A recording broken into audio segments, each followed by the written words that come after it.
लोकसभेमध्ये 12 तासांच्या चर्चेनंतर मंजूर झालं।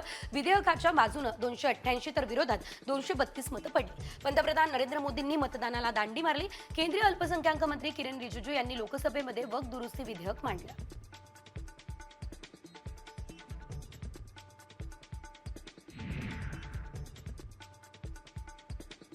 लोकसभेनंतर आता वक्फ दुरुस्ती विधेयक आज राज्यसभेमध्ये सादर होणार आहे। राज्यसभेमध्ये दुपारी 1 वाजल्यापासून विधेयकावर चर्चा होईल। राज्यसभेतील संख्याबळ पाहता विधेयक मंजूर करताना मोदी सरकारची कसोटी लागेल। राज्यसभेत सत्ताधारी एनडीएचे 121 तर विरोधकांचे 85 खासदार आहेत।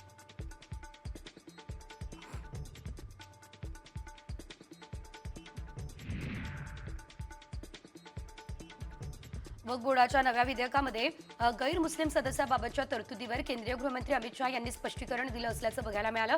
वक्फ बोर्डावर ना यापूर्वी गैर मुस्लिम सदस्य होता ना भविष्यात असेल, हे स्पष्टीकरण अमित शहा यांनी दिलेलं आहे।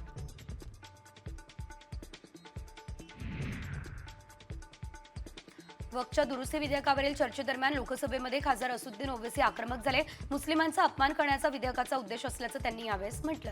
तर लोकसभेमध्ये चर्चेदरम्यान वक्फ दुरुस्ती विधेयकाची प्रत सुद्धा त्यांनी फाडली।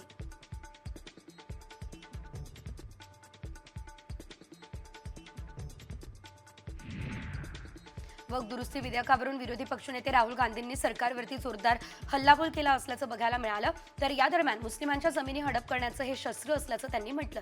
तर आरएसएस भाजप संविधानावर केलेला हा हल्ला आहे असंही ते म्हणाले।